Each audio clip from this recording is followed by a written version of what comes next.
Welcome to ഇതിഹാസ academy. ഇതിഹാസ അക്കാഡമിയുടെ പുതിയൊരു ക്ലാസ്സിലേക്ക് നിങ്ങൾക്ക് ഏവർക്കും സ്വാഗതം. സോ ഇന്നത്തെ ക്ലാസ്സിൽ നമ്മൾ ഡിസ്കസ് ചെയ്യാൻ പോകുന്നത് ICDS സൂപ്പർവൈസർ സെറ്റ് കേറ്ററ്റ് എക്സാമിനേഷൻസുകളിൽ ആവർത്തിച്ചു വരുന്ന സൈക്കോളജിയിലെ വളരെ ഇമ്പോർട്ടൻറ്റ് പാർട്ടായിട്ടുള്ള കോഗ്നിറ്റീവ് തിയറീസിൻ്റെ ചില ഭാഗങ്ങളാണ് നമ്മൾ ഇന്നത്തെ ക്ലാസ്സിലൂടെ ഡിസ്കസ് ചെയ്യാൻ പോകുന്നത്. Hello, welcome to a new class in educational psychology. Educational സൈക്കോളജിയുമായി ബന്ധപ്പെട്ട ഒരു പുതിയ ക്ലാസ്സിലേക്ക് നിങ്ങൾക്ക് ഏവർക്കും സ്വാഗതം. സോ ഇന്നത്തെ ക്ലാസ്സിൽ നമ്മൾ പരിചയപ്പെടാൻ പോകുന്നത് കോഗ്നിറ്റീവ് തിയറികളാണ്.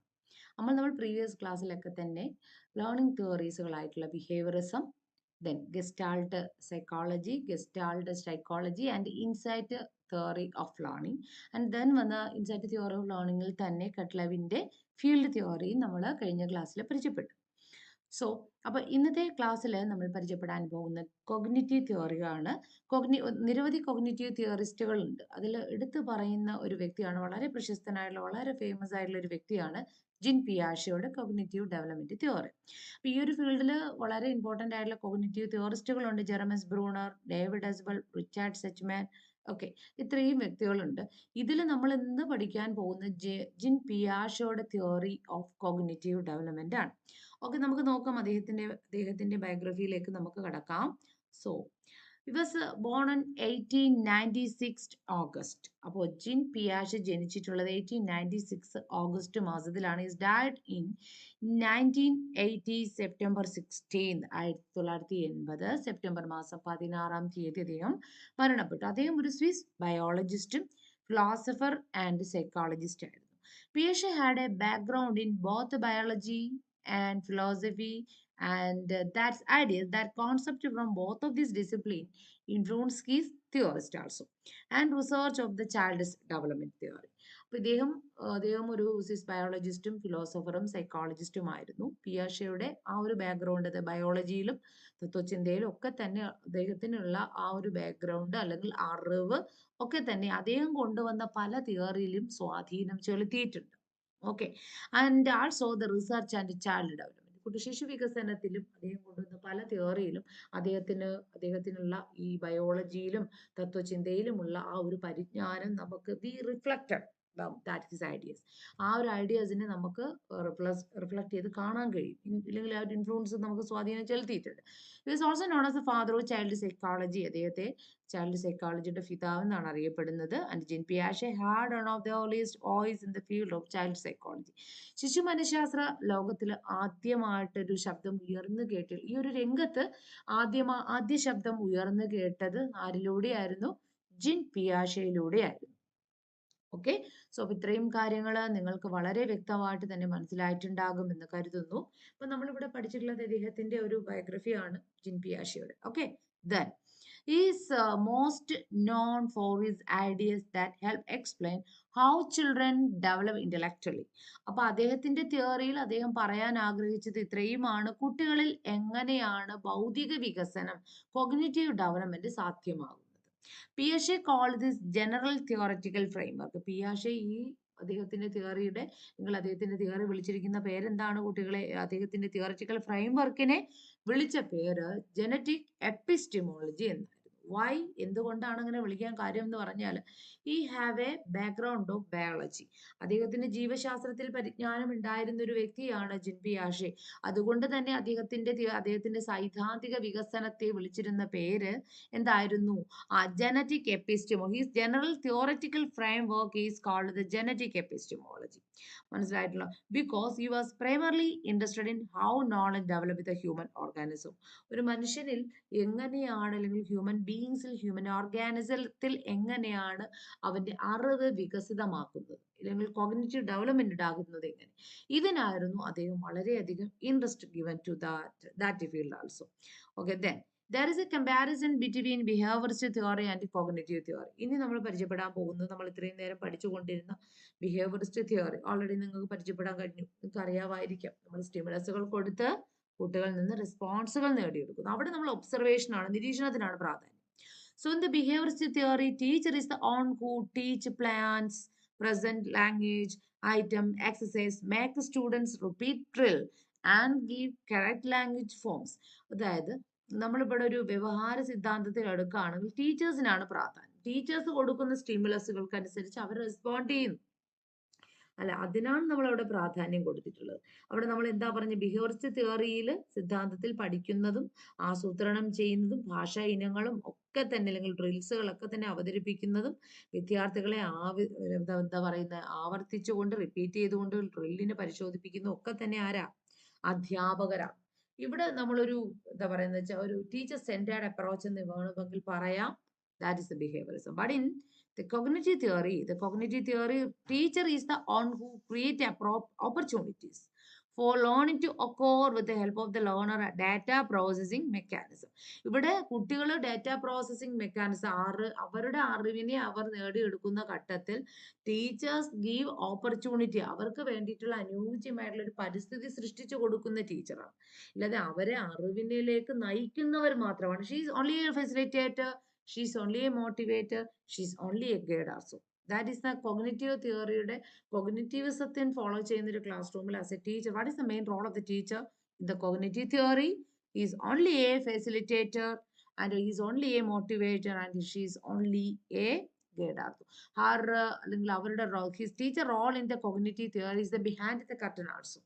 ഓക്കെ, എന്ന് വെച്ചാൽ അധ്യാപികയുടെ സ്ഥാനം എന്ന് പറയുന്ന കർട്ടന്റെ പിൻഭാഗത്താണ്. കർട്ടന്റെ പിന്നിൽ നിന്നുകൊണ്ട് കർട്ടൻ വലിക്കുകയാണ്, അല്ലെങ്കിൽ ചരട് വലിക്കുന്ന മാത്രമേ ഉള്ളൂ ടീച്ചേഴ്സ് എന്ന് പറയുന്നത്. ആ ഒരു ഓപ്പർച്യൂണിറ്റീസ് നമ്മൾ V provide them the students. The behaviourism learner are basically passive, just respond to the stimulus. ഇവിടെ passive only the students, only the passive learners. Teachers കൊടുക്കുന്ന സ്റ്റിമുലസിനോട് റെസ്പോണ്ട് ചെയ്യുന്നു മാത്രമേ ഉള്ളൂ. അത് പാസീവ് ലേണേഴ്സ് എന്ന് പറയുന്നത്. റോട്ട് മെമ്മറൈസേഷൻ അതൊക്കെയാണ് അവിടെ വരുന്നത്. The cognitive learner process, store and retrieve information for later use in creating association and creating knowledge set useful for learning. ഇപ്പൊ ഇവിടെ നമ്മൾ കോഗ്നിറ്റീവ് ക്ലാസ് റൂമിൽ ഒരു കുട്ടി ഒരു അറിവ് സ്വയത്തമാക്കുന്ന എന്താ, അവന്റെ ഭാവിയിൽ ആ വിവരങ്ങൾ കൈമാറുന്നത് അല്ലെങ്കിൽ സ്വാംശീകരിക്കുന്ന ഒക്കെ എന്തിനു വേണ്ടിയിട്ടാണ്? ഭാവിയിൽ അത് ഉപയോഗപ്പെടുത്തുക. Preparation for the way of life, അല്ല അവന്റെ ഭാവി ജീവിതത്തിൽ മുതൽക്കൂട്ടാകണം, അതിനു വേണ്ടിയിട്ടാണ്. The cognitive learners process, store and retrieve information for later use, creating association and creating a knowledge of set useful for their living. The learner uses the information processing approach to transfer and assimilate new information. ഇവിടെ information processing approaches ഉപയോഗിക്കുന്നത് എന്തിനു വേണ്ടിയിട്ടാണ്? പഠിതാവ് കൊഗ്നിറ്റീസത്തിൽ പഠിതാക്കള് അവ പിന്നീടുള്ള ഉപയോഗത്തിനായി വിവരങ്ങൾ process ചെയ്ത് വയ്ക്കുകയും സംഭരിക്കുകയും അല്ലെങ്കിൽ അതിനെ വീണ്ടെടുക്കുകയും ഒക്കെ ചെയ്യുന്നു. എന്തിനു വേണ്ടിയിട്ടാണ്? പുതിയ വിവരങ്ങൾ കൈമാറുന്നതിനും അല്ലെങ്കിൽ അസിമിലേഷൻ ചെയ്യുന്നതിനും പഠിതാവ് അവർക്ക് നേടിയെടുത്ത ഇൻഫർമേഷൻ പ്രോസസ്സിങ്ങിനെ എന്ന് പറയുന്ന സമീപനം ഉപയോഗിക്കുന്നു. അല്ലെ, അസിമിലേറ്റും ചെയ്തെടുക്കുന്നതിനും, അതായത് അവരുടെ ഉള്ള ആ ഒരു അറിവിലേക്ക് അനുഭവത്തിലേക്ക് പുതിയ എന്താ പറയുക എക്സ്പീരിയൻസിനെ കൊണ്ടെത്തിക്കും. അതിനാണ് അസിമിലേഷൻ എന്ന് പറയുന്നത്. നമുക്ക് ആ ഒരു മെയിൻ ആയിട്ടുള്ള കോൺസെപ്റ്റുകൾ പഠിക്കേണ്ടതായിട്ടുണ്ട്. അപ്പൊ നമുക്കത് നോക്കാം. Mainly the theory of cognitive development by Jean Piaget, a psychologist, suggests the children's എന്താ പറയുന്നത് ഇവിടെ നമ്മൾ അർത്ഥമാക്കുന്നത് children intelligence underground the changes of as they grow. കുട്ടികളുടെ എന്താ പറയുന്ന കൊഗ്നിറ്റീവിസം വികസിപ്പിക്കുന്ന അവരെങ്ങനാണോ വളരുന്നത് അവരുടെ വളർച്ചയ്ക്ക് അനുസരിച്ചാണ് അവരുടെ എന്താ പറയുന്ന അവരുടെ വൈജ്ഞാനിക വികസനം സാധ്യമാകുന്നത്.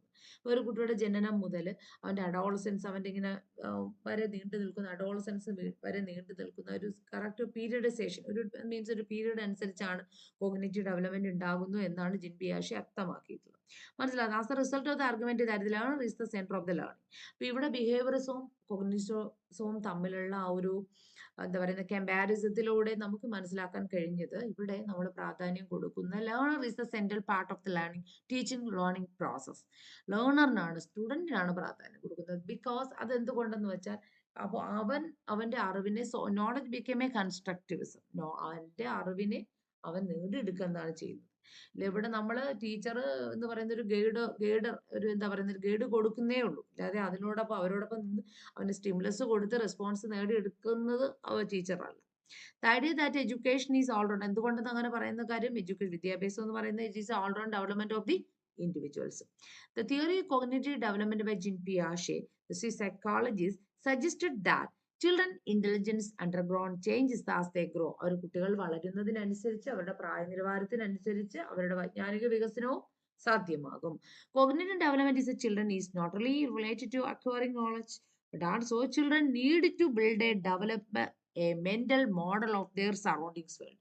വൈജ്ഞാനിക വികസന കോഗ്നിറ്റീവ് ഡെവലപ്മെന്റ് സിദ്ധാന്തത്തിൽ കുട്ടികൾ എന്ന് പറയുന്നത് അറിവിനെ നേടിയെടുക്കുന്നവർ വേണ്ടി മാത്രമല്ല, മറിച്ച് children need to build or develop a mental model, അവരുടെ ഒരു മാനസിക പ്രതിവർത്തനം, മാനസിക നില സൃഷ്ടിച്ചെടുക്കണം.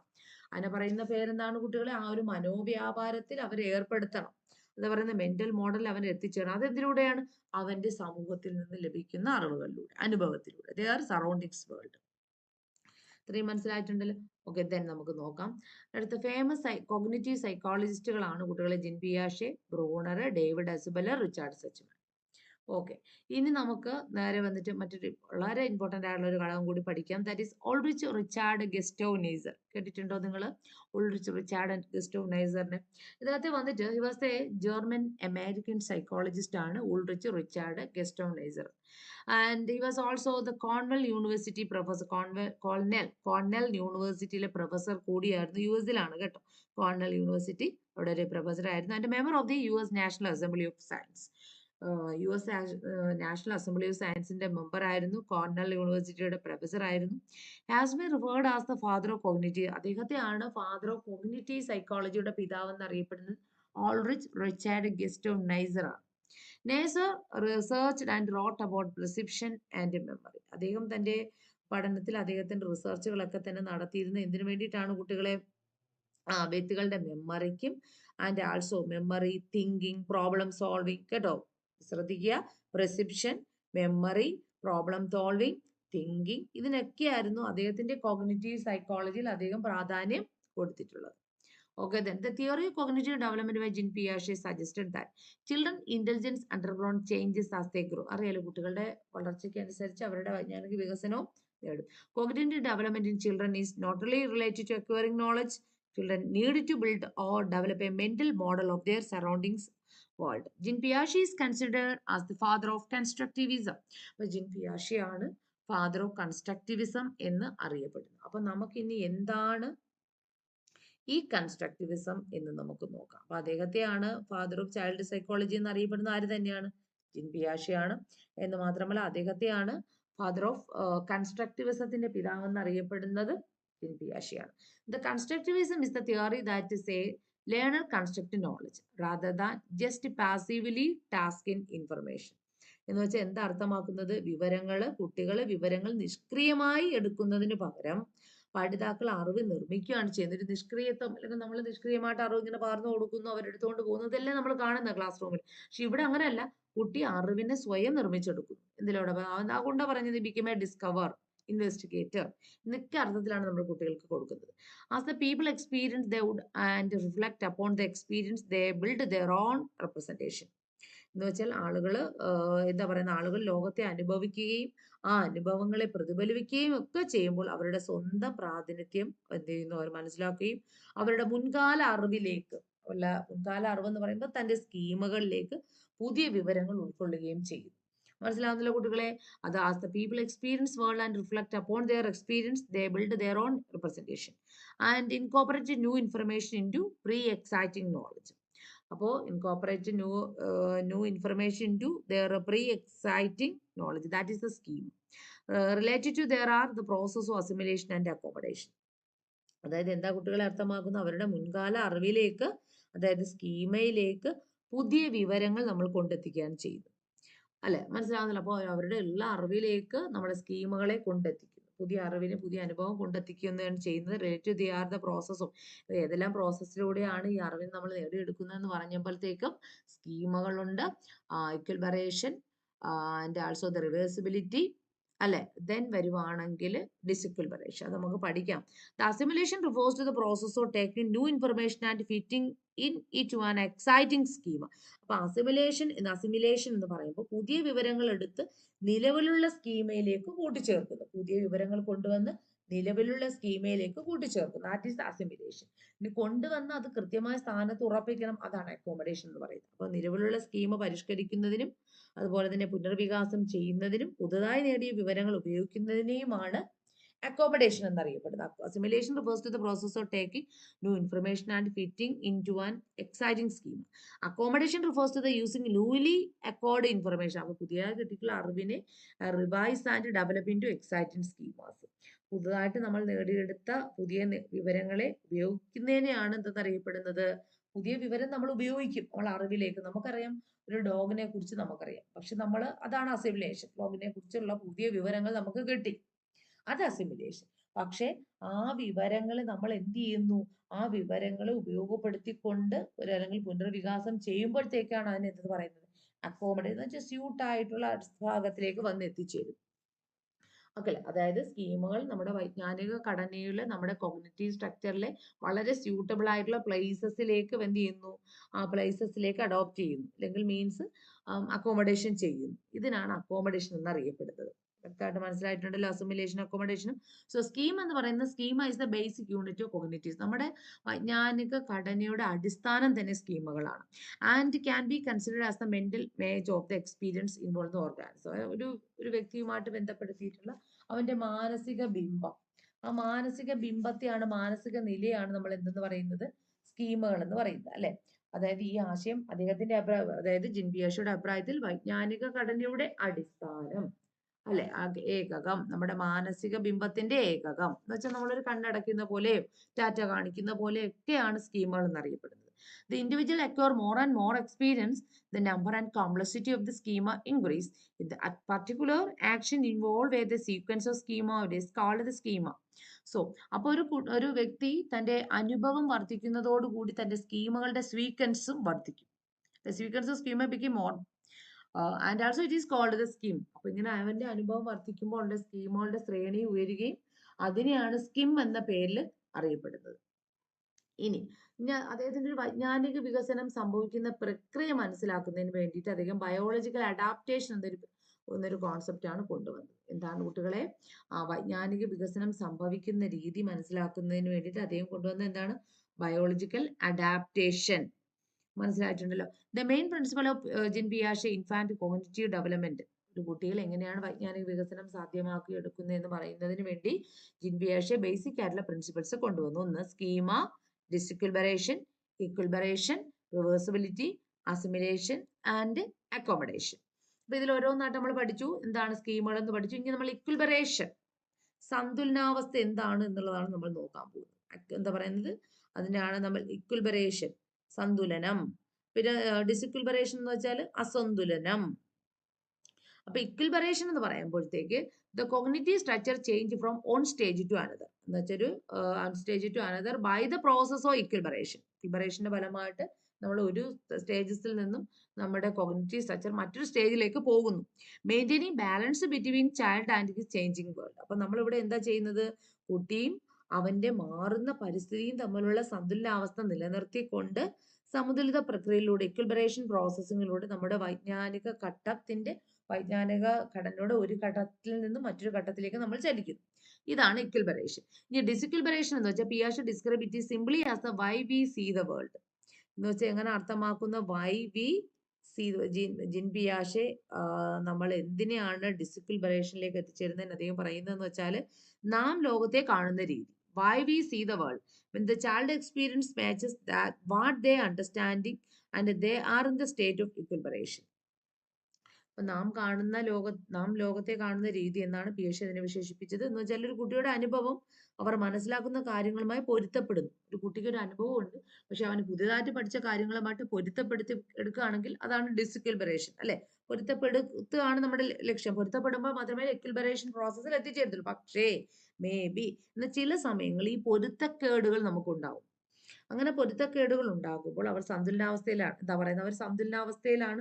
ഈ പൊരുത്തക്കേടുകൾ ഉണ്ടാകുമ്പോ നമ്മളൊരു ഡിസ്ഇക്വിലിബ്രേഷൻ പീരീഡിലാണ്. അപ്പൊ നമുക്ക് എത്തിച്ചേരേണ്ട ഏതാ, ഇക്വിലിബ്രേഷൻ പീരീഡിലാണ്. അപ്പൊ പൊരുത്തക്കേടുകൾ എന്ന് പറയുമ്പോൾ എനിക്ക് മനസ്സിലാകാൻ കഴിയാത്തൊരവസ്ഥ അല്ല. ഞാൻ പുതിയ അറിവിനെ എൻ്റെ നിലവിലുള്ള സ്കീമിലേക്ക് കൊണ്ടുവച്ചിട്ടും അവിടെ ഞാനൊരു അസന്തുലിതാവസ്ഥ അനുഭവിക്കുന്നത് എന്ന് വെച്ചാൽ അവിടെ എന്തുകൊണ്ടായിരിക്കും, what they understanding what they are in the state of equilibration. If they come across the new situation or task that they do not understand. ഒരു പുതിയ സിറ്റുവേഷൻ, പുതിയ അനുഭവത്തിൽ ഞാൻ എത്തിച്ചേരുമ്പോൾ എനിക്ക് അതിനെക്കുറിച്ച് എന്താണെന്ന് അറിയാതെ വരുന്നൊരവസ്ഥ. അപ്പൊ ജിൻ പിയാഷെ ഇതിനെയാണ് ഡിസ്ഇക്വിലിബ്രേഷൻ എന്ന് അറിയപ്പെടുന്നത്. അപ്പൊ ഇങ്ങനെ എനിക്ക് അറിയാൻ കഴിയാത്തൊരവസ്ഥ വരുമ്പോൾ എൻ്റെ മനസ്സ് വളരെയധികം അസ്വസ്ഥമാവുകയും അതിൽ നിന്ന് എനിക്ക് മോചനമാകുന്നതിന് വേണ്ടിയിട്ട് ഞാൻ എന്ത് ചെയ്യും, ഇക്വിലിബ്രേഷനിലേക്ക് എത്തിച്ചേരും. പക്ഷെ നമുക്ക് നേരിട്ട് ഇക്വിലിബ്രേഷനിലേക്ക് എത്തിച്ചേരാൻ കഴിയത്തില്ല. Examine how this balance process occur after explaining cognitive development in terms of disequilibration. എന്ന് വെച്ചാൽ അവിടെ അർത്ഥമാക്കുന്നത് എന്താണ് കുട്ടികളെ, അതായത്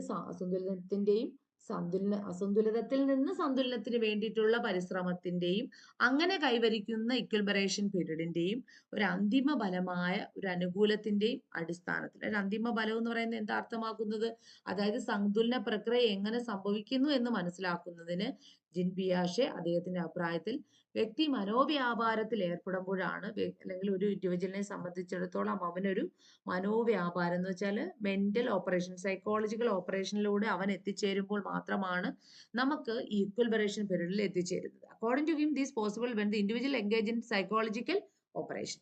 Reversibility means that on things that have changed or return to their original state.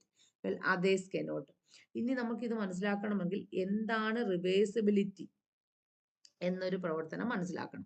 Reversibility means that on things that can be changed can return to their original state. എന്ന് പറഞ്ഞാൽ ഒരു വ്യക്തി തന്റെ ആദ്യ സ്റ്റേജിലേക്ക് തിരികെ പോകുന്നൊരു ഘട്ടമാണ്. അങ്ങനെ തിരികെ പോകുന്നതിന് കഴിവുണ്ടാകണം. അല്ല, reversibility means some things have changed can return to their original state. Well, others cannot.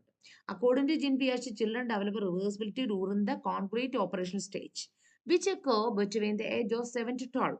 അതൊരു കുട്ടിയുടെ റിവേഴ്സിബിലിറ്റി എന്നറിയപ്പെടുന്ന ഘട്ടം എന്ന് പറയുന്നത് ജിൻ പിയാഷയുടെ തിയറിയിൽ കോൺക്രീറ്റ് ഓപ്പറേഷൻ സ്റ്റേജ് ആണ്. 7 മുതൽ 12 വയസ്സ് വരെയുള്ള ഒരു ഘട്ടം. ഈ ഒരു ഘട്ടത്തിലാണ് കുട്ടി റിവേഴ്സിബിലിറ്റിയിൽ ഏർപ്പെടുന്നത്. Reversibility refers to ability to mentally revise. അപ്പോൾ മാനസിക നിലയോ അല്ലെങ്കിൽ മനോവ്യാപാര നിലയിലുള്ള മാറ്റം, or action, process or the operation. This means that a child can mentally revise the sequence of steps by the observed physical process. എന്ന് പറഞ്ഞാൽ അർത്ഥമാക്കുന്നത് റിവേഴ്സിബിലിറ്റി എന്നത് ഒരു പ്രവർത്തനമോ പ്രക്രിയയോ ഒക്കെ തന്നെ, പ്രവർത്തനമോ ആ പ്രവർത്തനമായ മാനസികമായ വിപരീതം, താൻ ഏർപ്പെടുന്ന പ്രവർത്തനത്തിന്റെ വിപരീതാവസ്ഥ. എന്ന് വെച്ചാൽ ഞാനൊരു ചെറിയ എക്സാമ്പിൾ പറഞ്ഞുതരാം. ഇപ്പോൾ 5 വയസ്സുവരെ കുട്ടിയാണ്, എന്താ പറയുന്നത്, രാമു എന്നറിയപ്പെടുന്ന കുട്ടി 5 വയസ്സാണ്. അപ്പൊ അവനൊരു ബ്രദർ ഉണ്ട്, അവന്റെ പേര് ശശി എന്നാണ്. Ramu have a brother, his name is Sasi. അപ്പൊ രാമുവിന്റെ അടുത്ത് ഞാൻ ചോദിക്കുകയാണ്, Ramu you have a brother, നിനക്കൊരു ബ്രദർ ഉണ്ടോ? ഓക്കെ, അവൻ ശശിയെ ചൂണ്ടിക്കാണിച്ച് പറയും എനിക്കൊരു ബ്രദർ ഉണ്ട്. ഇനി ശശിയെ ഞാൻ എന്നിട്ട് രാമുവിനോട് തന്നെ ചോദിക്കുകയാണ്, ഈ ശശിക്ക് ഒരു സഹോദരൻ ഉണ്ടോ എന്ന് ചോദിക്കുമ്പോൾ രാമു എന്ത് ചെയ്യുന്നില്ല, മിണ്ടുന്നില്ല. ശശിക്ക് ഒരു സഹോദരൻ ഉണ്ടോ എന്ന് ഞാൻ ചോദിക്കുമ്പോൾ മിണ്ടുന്നു. ഇവിടെ നമ്മളെ റിവേഴ്സിബിലിറ്റിയുടെ അഭാവമാണ്. അപ്പൊ റിവേഴ്സിബിലിറ്റി ഉള്ളവരെ സംബന്ധിച്ചിടത്തോളം ഈ ഘടകങ്ങളെ മുന്നോട്ടും പിന്നോട്ടും പായിച്ച് നമ്മുടെ എന്താ പറയുന്നത് പരിചിതമായ സ്കീമുകളിലേക്ക് അപരിചിത സ്കീമുകളിലേക്ക് കൊണ്ടെത്തിക്കും. മനസ്സിലായല്ലോ? Reversibility refers to the ability to mentally reverse undo the actions, process or operation. This means that a child can mentally reverse the sequence of steps of an observed physical process. ഇതിനാണ് reversibility എന്നതുകൊണ്ട് അർത്ഥമാക്കുന്നത്. മനസ്സിലായിട്ടുണ്ടല്ലോ reversibility എന്താണെന്ന്? Okay, ഇനി നമ്മൾ പഠിക്കാൻ പോകുന്ന അസിമിലേഷനും അക്കോമഡേഷനുമാണ്.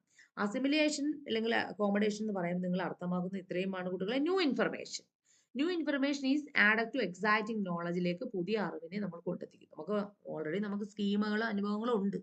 ആ സ്കീമുകളിലേക്ക് പുതിയ അറിവിനെ കൊണ്ടെത്തിക്കുമ്പോൾ സ്കീമയ്ക്ക് റിമെയിൻ ദ സെയിം. സ്കീമയ്ക്ക് ഇവിടെ എന്ത് ചെയ്യുന്നില്ല, മാറ്റം സംഭവിക്കുന്നില്ല. New information or experience. New information എന്ന് പറയുന്നത് എന്താ, ഒരു experience are process in the framework. ആ പ്രോസസ്സിംഗ് ചെയ്യുന്ന ഫ്രെയിംവർക്ക് തന്നെയാണ് assimilation. Which may lead to the alternation of that schema or the creation of a new schema. That is the accommodation. For example, a child has a schema of dog.